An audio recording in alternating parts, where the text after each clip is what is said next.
What's poppin', people? It's Dante, getting my morning started here in the Garden of Eden. Welcome to Fairmount Park, Philadelphia, the heart of the city.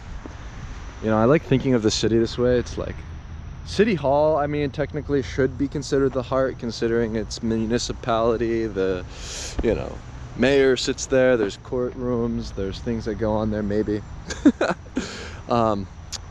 You know, the subways, the bus lines, the roads, these are kind of like the arteries, and the people that ride the subways, the people that operate the buses, the drivers, etc., are like the information on the superhighway, you know, the bloodstream, the nutrients carried throughout the city.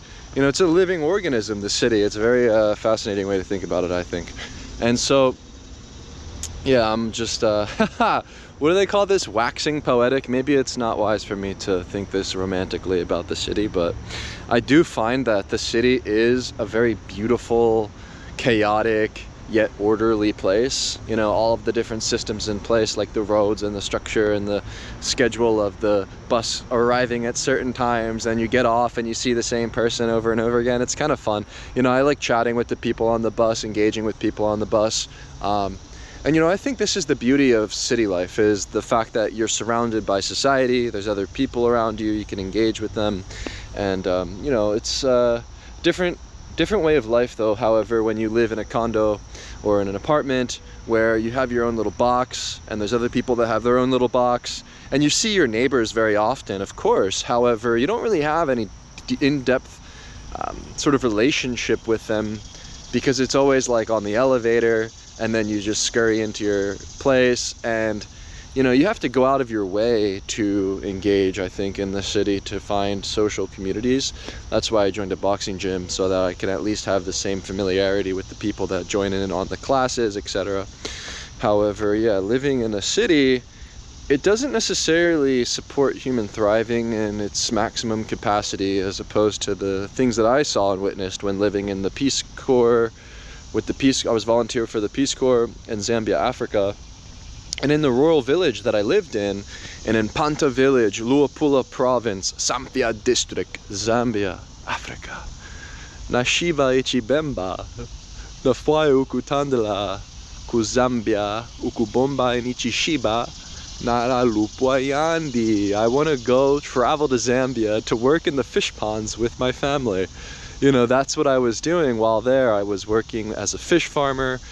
I was working with various youth groups in my village, and spending all of my time in the village with a community, with a tribe. And I felt like I became a part of their tribe, a surrogate member of this family. You know, when I arrived in my village, my host father presented me a goat hanging from a tree for me to slaughter.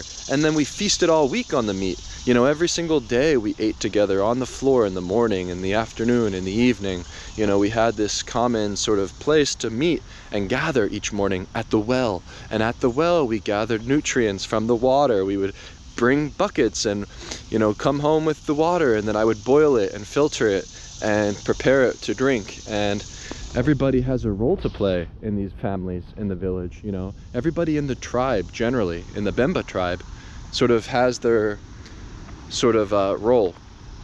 And what I witnessed, you know, what's incredible too is, by the way, there's 72 tribes in Zambia. And so that means there's 72 tribes, 72 different cultures, 72 different languages, ways of life, etc., different locations all throughout this vast land. And you know, sometimes families are close by, sometimes families scatter and they travel to sort of visit each other long distances.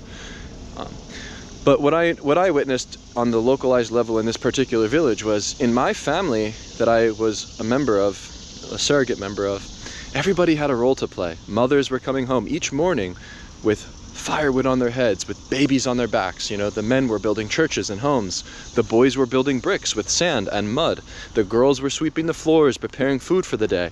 You know, everybody had a role to play in the village. You know, everybody was contributing to something greater than themselves, whether it was their immediate family or the greater community in their village. And I thought that was just a beautiful thing to witness. Everybody seemed to thrive despite not having clean running water from a tap or the ability to cook over a stove.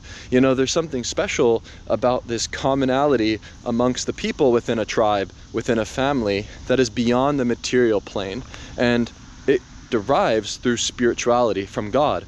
And so in the center of the village there's a church, and everybody gathers at the church every weekend or every day sometimes, and everybody strives to become like Jesus, and through that there is a sacrifice, right? And so there's this symbol of sacrifice and this striving of sacrifice to become the greatest version of yourself by embodying Jesus at the center of these communities. And so everybody has that commonality. Everybody treats their neighbors like themselves. Everybody in the village governs themselves autonomously. There is no need for police. There are no police in the villages. There are no bureaucracies. There are no governments ruling over the people in these villages. It's a very localized sort of sense of government, where the family is the ultimate government. The tribe is the government. The village itself is a self-contained system of freedom through becoming a slave to God. And that's such an interesting way to think about it, because you think of the paradox of slavery and freedom. However, when everybody in the village becomes a slave to God, well, then everybody is striving for the greatest good for each other.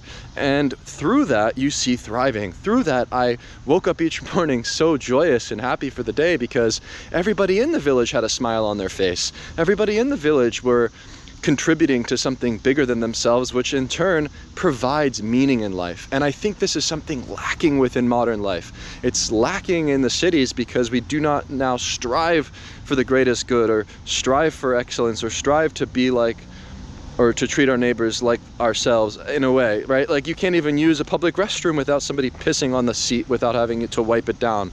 You know, it's like, I find the sort of beauty and simplicity of the life in the village it's just fascinating to me to have that paradigm, to have that experience, and then come home to Philadelphia with this newfound perception or paradigm.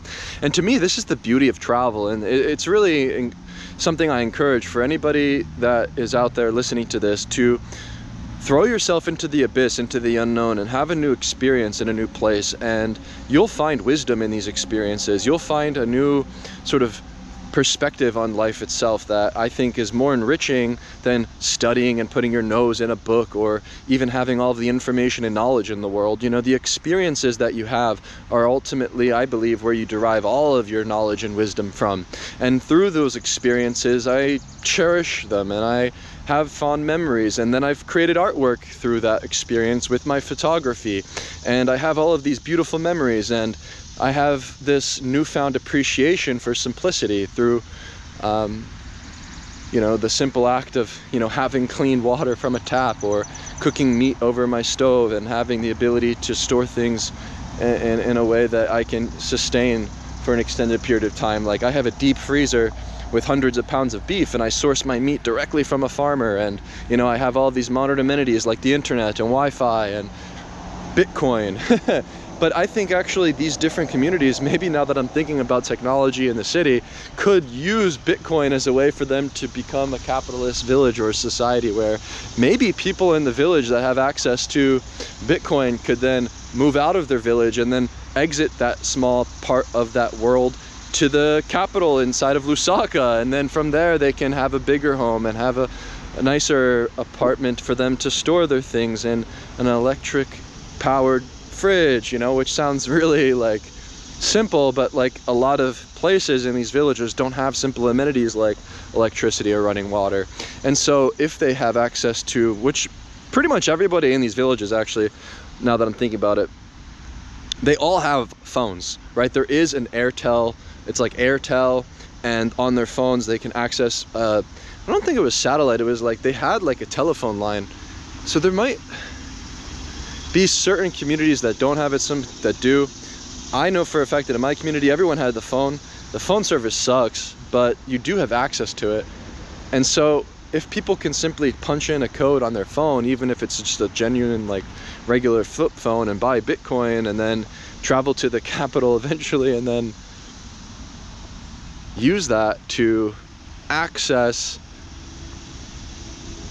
wealth, maybe technology ultimately isn't such a bad thing after all, you know, because you know, you can live in a village and thrive and have the simple life and have no running water, clean electricity, blah, blah, blah, and like be completely content and completely joyous. I mean, I witnessed it. I'm not saying that people in these villages are suffering, but just the simple fact that technology provides the individual the ability to maybe, just maybe, rise from this kind of situation to prosperity through technology. Yeah, it's not a bad thing after all. Like maybe somebody from a village could just wind up in a mansion one day. Is that Shaq? Oh no. Hey, what's up, man? Oh, I thought I recognized you though. No, hey, how are you, man?